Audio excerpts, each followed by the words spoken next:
Morning, everyone. Welcome. Joe Scarice, your founder and host of the Creative Birth Strategy House and live at the Creative Birth Strategy podcast.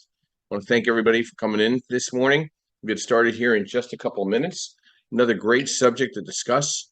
What are most important factors in real estate lending for you? Always want to put a good shout out for our sponsors.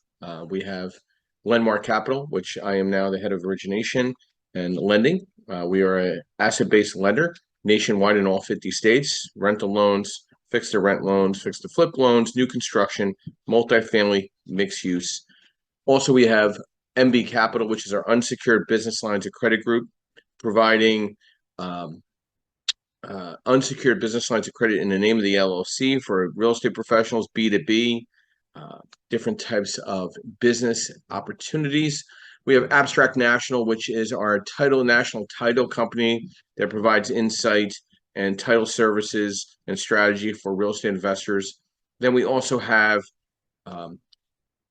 Realty 411 with Linda Pelagas, which is a national publication that provides insight and strategy updates and articles with real estate professionals throughout the country, which we also coordinate events with, which we just completed an event up in Denver. We have our upcoming event in Philadelphia, which we will start really pushing out over the next little bit, which is April 13th at the Montgomery Museum. And then we're here every Saturday and Sunday. Saturday mornings, 8 a.m. and Sunday mornings, 9:30 a.m. Eastern Standard Time. We're live on Apple, Spotify, Amazon, and we always have to put a big thanks out for our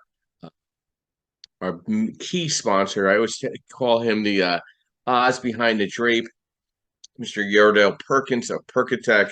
He is the backbone to this podcast, what we do here on Clubhouse, how we get our marketing out and distributions out. He keeps us in the loop and allows me to keep everybody else in the loop in regards to what we're doing here week to week, different types of educational subjects and opportunities. Recently, I just finished up writing a module for CE on asset-based lending, where I'm now providing CE for licensed real estate agents in every state in the country, understanding and navigating asset-based lending. It's one of the most unique courses that I've been able to put together myself. It's going through all the approvals. If there's an opportunity that we can collaborate or co-sponsor and the opportunity to get in front of real estate agents that want to be that investor-friendly agent, please let me know. We could work with a title company or a property casualty insurance company. We could put some type of event on, and it doesn't matter what state it's in. I could fly in, obviously present, provide, and give back, and provide the CE to the licensed agents that really want to learn about asset-based lending. Let's dive into a little bit of some updates to our what's going on in the market today. I always try to give a little brief overview of where we're going things. Mortgage rates are kind of playing a little topsy-turvy, anywhere between a quarter to a half a point. They dropped down a little bit to about 6.85 base, 6.87. They were as high as 7.25 this over the last 2 weeks. Very interesting circumstances there. Apartments rents are kind of falling in certain metro markets. Kind of keep an eye on the market rents. I'm also starting to see appraisals come back a little lighter. A lot of appraisal orders over the last couple of weeks have come back a little lighter than expectations. So keep an eye on that. I'd be careful, and when you're putting together your numbers to better understanding after repair value and also your market rent, I would pull back a little bit and be a little more conservative because you're starting to see some impact. Also, the demand for industrial real estate has surged, which has been pretty interesting. It's you're going to see a big problem in the commercial office retail space for quite a while now. Occupancy is very topsy-turvy or low. You're going to see a lot of conversion announcements in a lot of the urban settings throughout the country, east of the Mississippi as well as west of the Mississippi.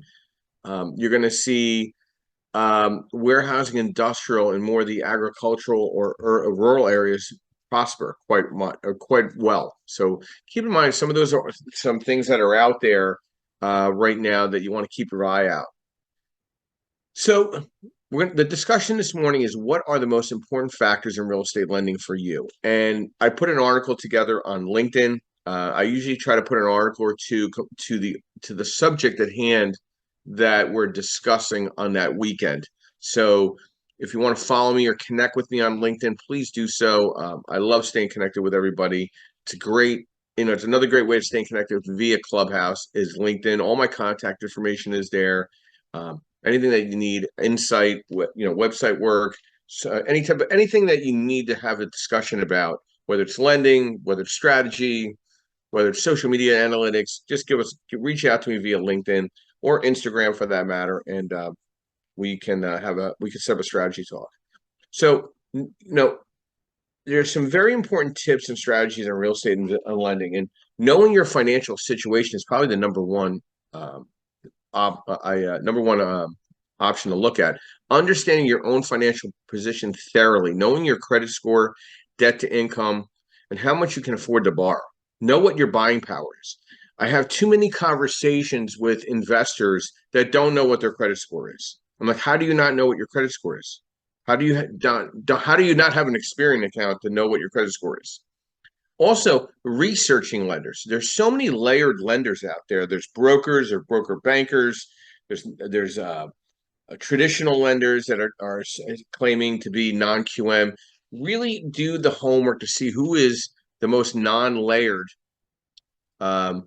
lender that's out there. You want to go to the balance sheet lenders. You want to go where the money is being peeled off without a lot of cost. Okay. Building relationships, cultivating relationships with lenders, both traditional and private lenders, establishing that good relationship can make it so much easier to secure financing in the future. And then understanding loan types. I'm having conversations with individuals that are, one, trying to learn the lending space, two, understand their lending space, understanding the different terms, and understanding the different facets to a loan. I had some questions this morning about underwriting fee, and the legal fee. There's flexibility in that when there's a voluminous type of situation with a client. So typically, if I get my underwriting fee, my standard underwriting fee is $9.95, right? But if I know the client's submitting a couple loans at the same time, I could be $9.95 on the one deal and then $300 for the next two or three deals. If I have one client that's submitting 5 loans on tomorrow. So he's getting charged $9.95 for the underwriting fee once, then $300 for the next 4. Now, the legal fee, a lot of hedge funds or balance sheet lenders such as myself don't have in-house counsel to do the legal process, but there's always typically a legal fee. That's kind of a flat fee of $9.50 a loan. Okay, so that's kind of where the costs come in when it comes to closing in the non-QM space. And then obviously there's the appraisal, which people are thinking appraisals are still at $400 or $500. They're not. They're between more $500 to $650 right now on a single family, 2 through 4, about $650 to $700, and then so on and so on. So you really need to understand what type of loan type. Like, to me, is it a 30-year fixed? Is it a fixed to rent? Is it a fixed to flip? Is it new construction? Is it a bridge from a bridge? I'm getting a lot of calls, obviously, on hard money clients that were in hard money, and now they're not done with their project, but they need another bridge to another bridge because they're not completed with the project. So there's different discussions. You need to be proficient and confident and competent with that. Preparing a strong business plan. Lenders will want to see a solid business plan that outlines your investment goals, strategies, and expected returns. Make sure your plan is well researched and realistic. So what I do to better understand a client when it comes to real estate, I send them what I call a data tape. I want to see what their real estate investment portfolio looks like, good, bad, and indifferent. Also understanding what you need for a down payment. Most lenders will require a down payment for real estate investor loans. Make sure you have enough cash on hand to cover the down payment as well as any closing costs. So you really need to understand what you need to put down on a property. I'm not a big fan of the bait and switch advertising that's out there, which is really false, of 100% financing. If you get it, God bless. I've never had the opportunity to get 100% financing on purchase and rehab. Good luck with it. If you claim that it exists, good. Keep going to that lender until they run out of money. But I know in my world, you need skin in the game.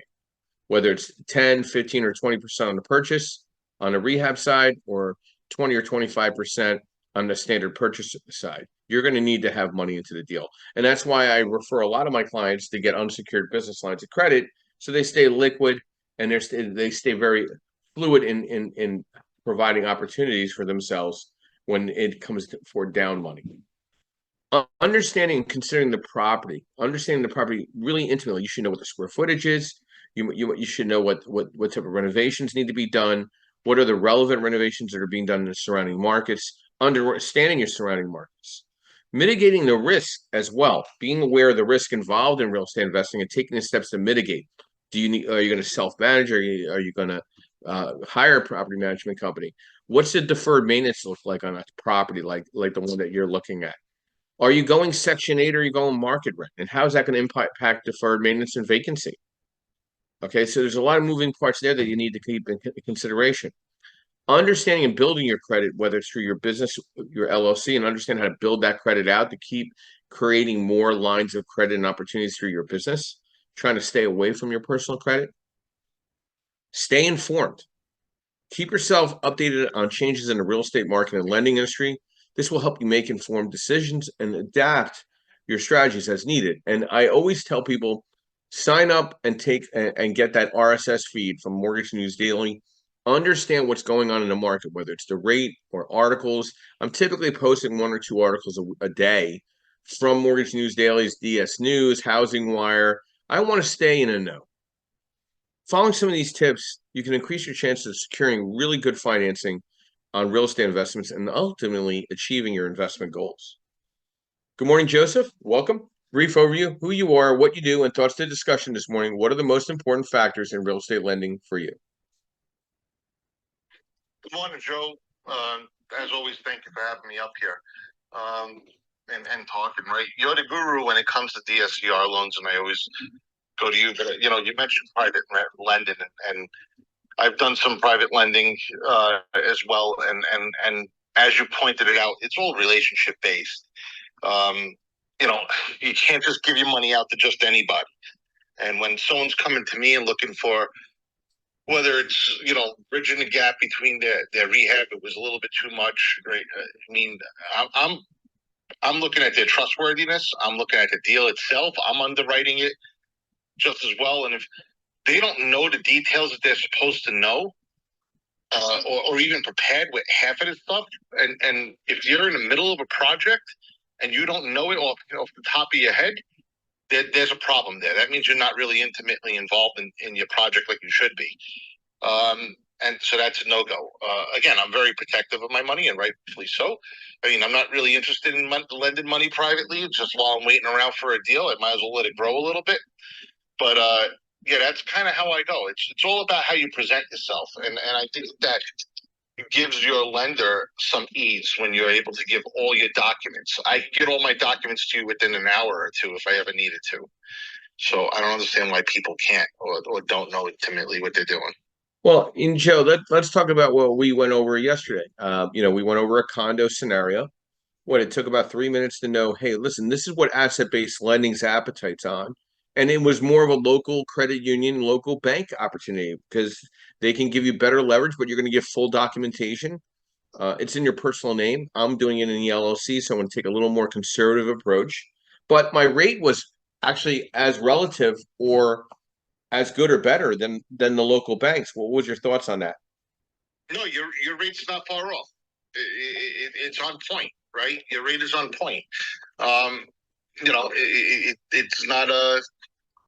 It's almost comparable. So, no, there's no difference in that. But let me tell you, boy, it was rapid fire yesterday when you were asking me all those questions, and I was like, whew, at least I had it all written down. I had to rush to get it written down. I feel like I was on the Joe Scribby's countdown on Clubhouse. Well, I got a question for you, but don't you think that you should have that information if you're going to buy a property? I mean, logically, right? You should know it. You should. You absolutely should. But you cold called me. Let's get that out there. You cold called me. It's not like we had a setup call, right? Yeah. So I had to run to get my paperwork, but no, you're 100% right. You need to know that if you're going into a deal, you need to know the ins and outs of it. And if you don't, there's a problem. Yeah. I think people think, they could just draw a stick figure on a Facebook Messenger and somebody can just quote a rate. I not that I get insulted. I just kind of like look at these messages I get through Facebook. Hey, can you give me a quote? Sure. Can you give me a call? I want to have a relationship with the client. I want to know a little bit about you because if we're going to go down that road working together, we're going to have uncomfortable discussions, maybe whether it's the appraisal, whether it's the rental market, whether the lease is not signed correctly yet, whether the LLC documents are not there. We got to know one another. If it's cold from like a Facebook Messenger, and that's fine. You could Facebook message me, but we need to have a conversation. I'm not giving you a rate quote on my Facebook page. That's just not going to happen. I've been in the industry way too long, not to be arrogant or snobbish, but to be professional. Okay, this is still a profession. It still requires licenses, and it also requires integrity.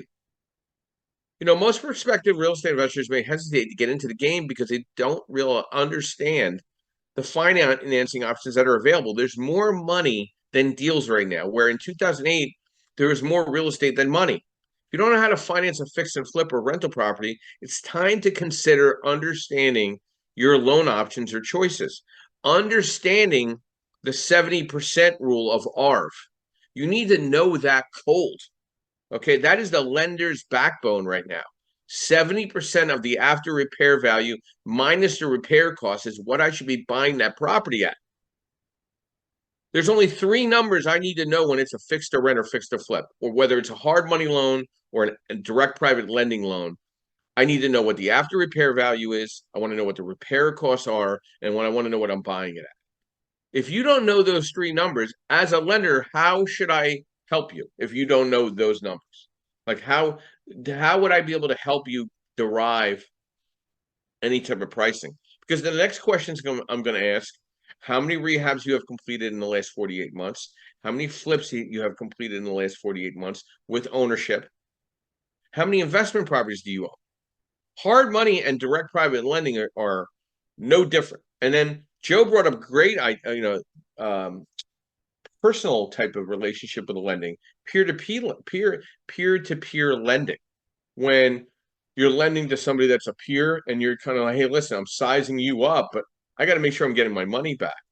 There's too many people that think they have such a great deal and don't need the credit requirements and the cash requirements, and I should ride the entire responsibility for your successes. I'm seeing more posts on requests for, hey, please partner with me. I got great deals. I want a joint venture with a hard money lender, a direct private lender. I don't want to be your business partner. I have enough moving parts being your lender. Why would I want to take now the additional risk for you to make all the money? Yeah, I'm going to make money. Don't get me wrong, but why should I have to? I have enough people that are qualified. There's enough people out there that have 700 scores, $50,000 to $100,000 in the bank, have an LLC, have a brain on their shoulders, and know how to underwrite a deal with some basic tools that we provide, actually complementary. I'm also seeing another thing. Everybody wants to be a mentor.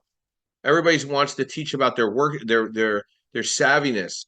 I will never provide a paid course where that you're going through a module like that. I'm strictly going to provide education, insight, and strategy, and stay a true licensed professional. I have nothing against a lot of these workshops. I attend them as a vendor. I speak at a lot of them as a presenter. But there's only so much money you should invest before you actually get into the deal. Okay, so fixed to flip loans and DSCR loans, fixed to rent loans, new construction loans, multifamily 5+ units, mixed use with residential commercial blend. You could take all the workshops that you want and that knock yourself out. At the end of the day, you need to sit down with your lender, understand your financial capability, and understand what is the lending criteria to that actual physical. Not every property is the same. Every property works at a different engine block. Some are working on a 4-cylinder, some are working on an 8-cylinder, some are working on a 6-cylinder. You need to understand lending. You can take all the workshops in the world. You can hang out with all the multifamily residential gurus. At the end of the day, they all need a lender. Okay, not everybody's buying cash. Eventually, somebody needs a mortgage, and eventually that property needs to be underwritten. So, shouldn't you be proficient in understanding how to price a deal out and be in control of your destiny with your lender? Dave, good morning and welcome. Brief overview who you are, what you do, and thoughts to our discussion this morning. What are the most important factors in real estate lending for you? Morning, Joe. Good morning, everybody. I'm Dave DeVito. I'm a licensed real estate solutions specialist here based in Fairfield County, Connecticut, just outside of New York City. Time wholesaler. I combine the two to give sellers and buyers options to transact ethically with high integrity. And I am also an investor myself. And I work with Joe as a private money affiliate lender. Great topic, Joe. It is always, for me, as in any vendor relationship, it's all about service for me, which tends to go into the relationship. And that's why I've enjoyed working with you, because I know that you're on your business and you work really hard and you're engaging. As I say, the best ability is availability. And it's really troubling when a lot of these vendors and lenders that I dealt with in the past will just take forever to work your business. Time is money, and so that's a big one. And then obviously integrity, we can go down that line too. But getting a little bit more into the business part of it, it's also a couple of other things. For me, it's just having a defined process, knowing the process, and obviously, business isn't a straight line. I understand that, but at the same time, knowing the lender's process and making sure that it's consistent. It's very inefficient and tough where every single time I might call for a loan, it's like, oh, you need this paperwork to start, which is different than the one I had just a week ago. And so learning the consistency out of respect for not just my own business, but also for transacting with my lender is key. The other thing is diversity of product. There's a lot of different ways to transact in real estate investing. And so the more options, for me as both an investor, taking out loans myself for my purchases, but also as an affiliate trying to be an attractive option for my investor clients who have thousands of options. Obviously, the real estate space is flooded with vendors. I want to be able to kind of be known as, people call me all the time as kind of like a one-stop shop, real estate concierge, whatever you want to call it. But in trying to achieve that brand, I try to go out there and achieve as many different transactional lending options for my clients, because then I know that they know that I can, be that one. And so I'm going to be their first call. And it's not possible mostly to try to achieve that with just one vendor. Joe, you and I have talked about this. You're my go-to guy, as you know, but there's certain things that you don't really offer, which is fine. I respect your focus, but just finding a diversity, trying to go out there, and whether it's gap lending or transactional lending, obviously, so I deal with a lot of wholesalers in that regard is key. Speed of lending obviously is important. You got to do an appraisal, but the ones that can do a desktop versus a traditional appraisal, yeah, you're going to pay a premium for it, but a lot of my investor clients will gladly pay that premium because they might be under a tight deadline or under the gun. And so that's another element that I look for in a quality lender. I always look for lenders who are investors yourself, which Joe, I know obviously you are. And so because for that, they are actually doing both sides of it.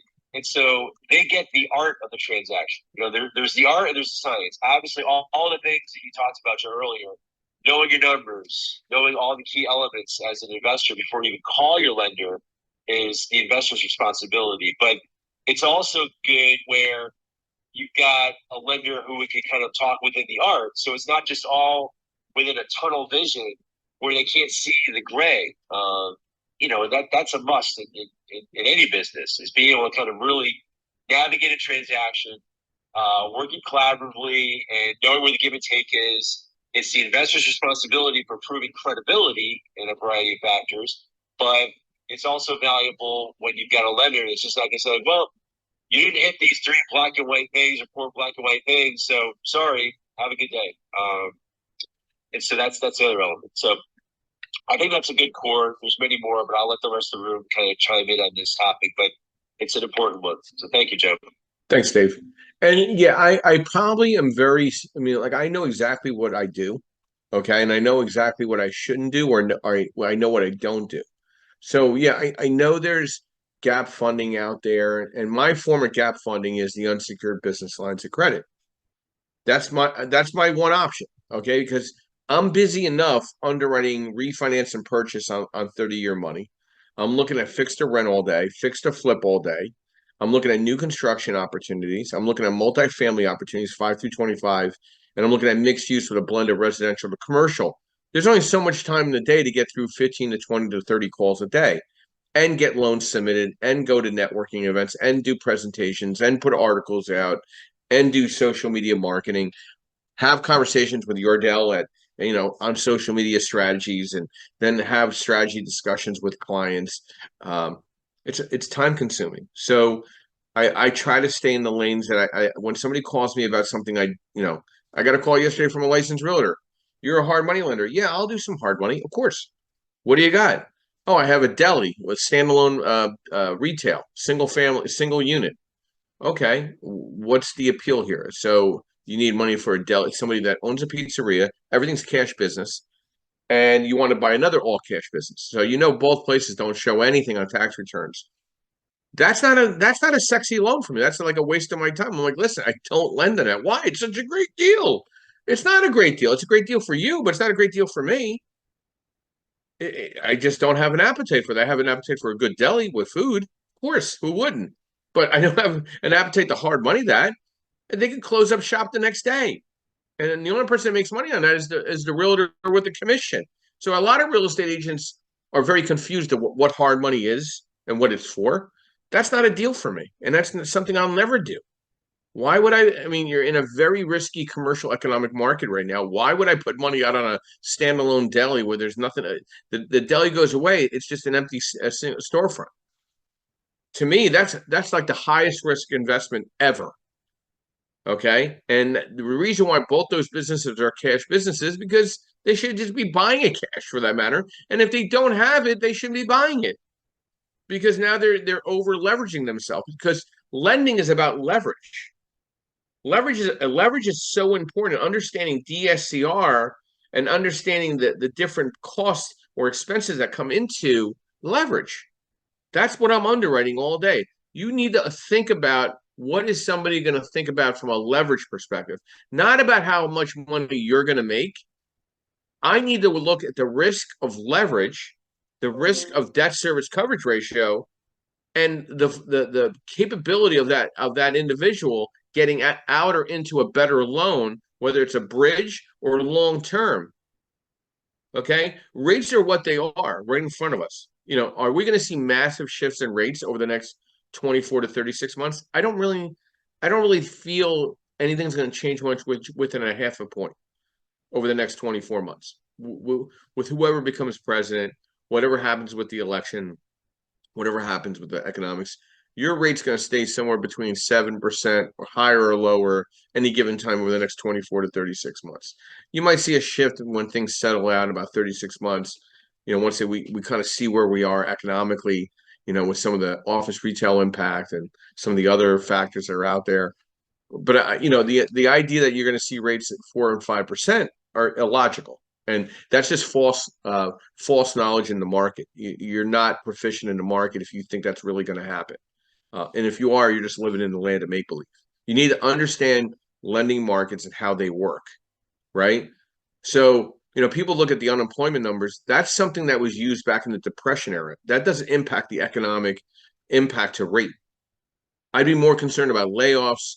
I'd be more concerned about a commercial occupancy or non-occupancy.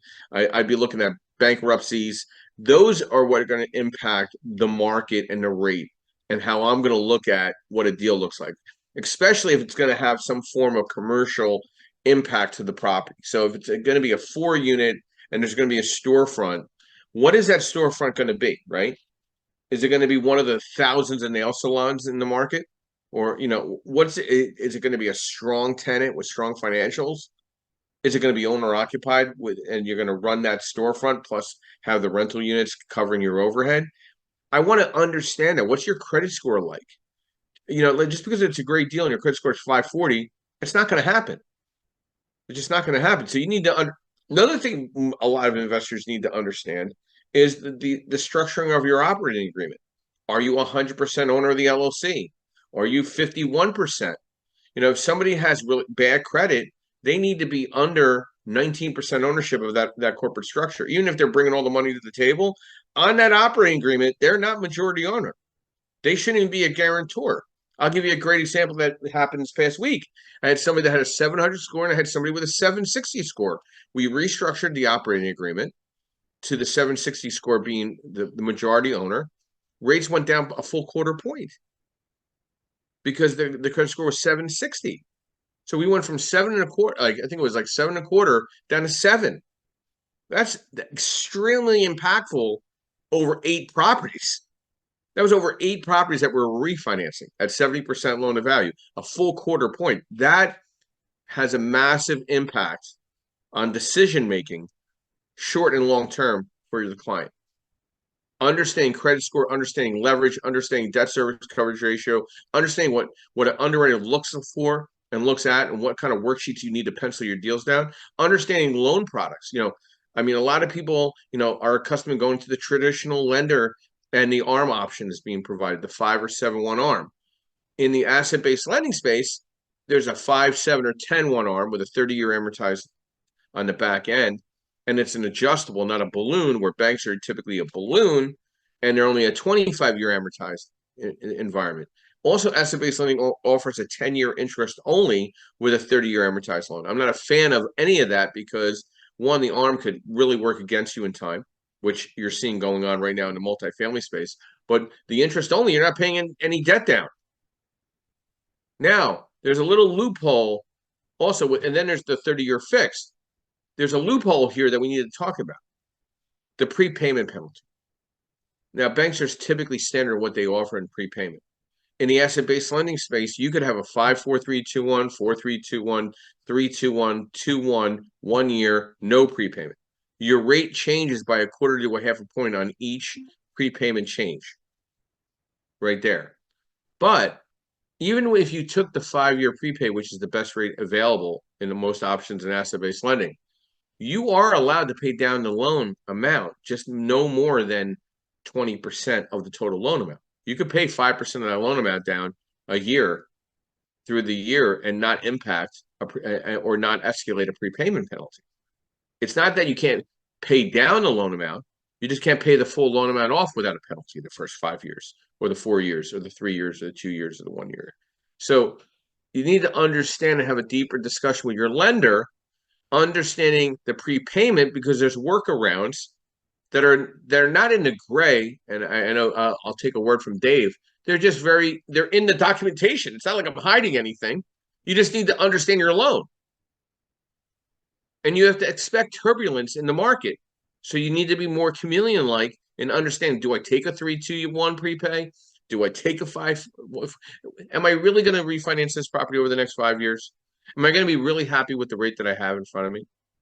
Does it still work? Does the debt service coverage ratio work now? And will it improve as rents improve?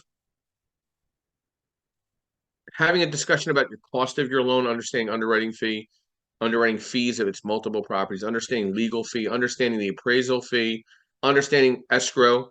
All commercial loans in my space, escrow. Banks don't always escrow.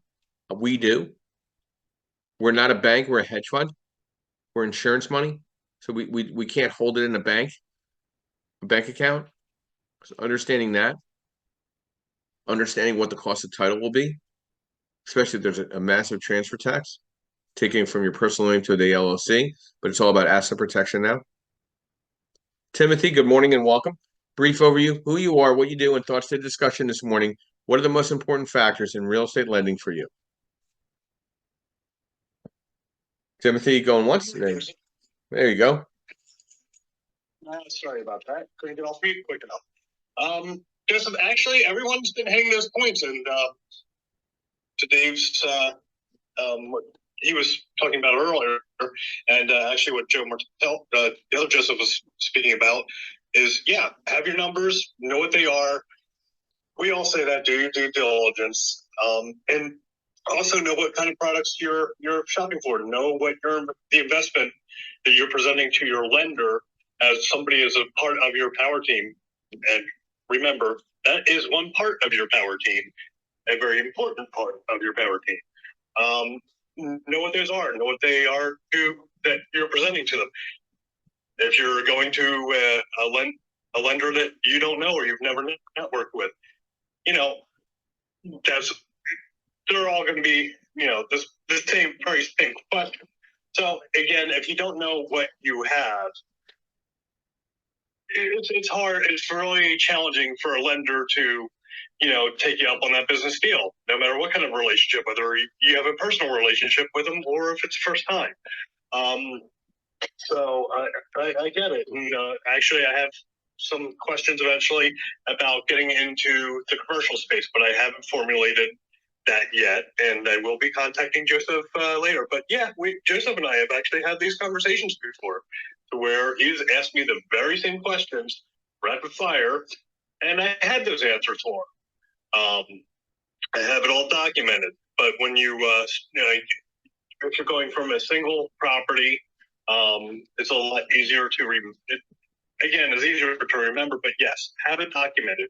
Would be 1, 2, 3, 4. How many other properties you're looking at? Make sure you have that, all filed away. Make sure those numbers are accessible immediately. So again, it also depends on the product you're shopping for. Know what you're in for. As far as you being able to make money and your lender being able to make money back on that. If your lender's not able to make money, they're not going to be interested in taking that deal. So again, do your due diligence on what kind of property you're investing in. So again, those are my 2 cents. So I'm also the co-host of tonight's show with Garrett Rhodes. Just want to put that out there. So please, if anybody would like to start learning about landlording and buy and hold real estate space, tonight's show will be just for you. It is Landlording 101. So, and looking forward to seeing everyone there at 8 o'clock this evening. So again, Joseph, thank you very much for having me up on stage, having me as a moderator and good friend and business associate. Again, this is Timothy Doyle with Steel Hill Properties out here in the greater Lehigh Valley. Remember, you can't buy it, steal it. Thanks, Tim. I appreciate that. And I think there's some misleadings, and I want to apologize ahead of time. I provided debt service coverage ratio worksheet, the DSCR worksheet, which I'm trying to help you understand all the costs involved that you should consider: deferred maintenance, vacancy, management, debt service. So you understand all the costs that could be potentially in front of you, right? In the lending landscape with the DSCR, when I'm pricing the loan out, I'm not taking vacancy, deferred maintenance, and or property management into an account to your cost. I'm looking at principal, interest, taxes, insurance, and association fees if it's a townhome or a condo association, the PITIA. I send you the debt service coverage ratio worksheet because I'm giving you a more realistic understanding of what everything could hit you at after the loan closes. I'm also providing a cash flow worksheet to understand cash on cash return. Understand what are you making per door up and above DSCR, making up above the pricing of the rate. You need to understand all these moving parts. Is there a cost benefit to the cash on cash return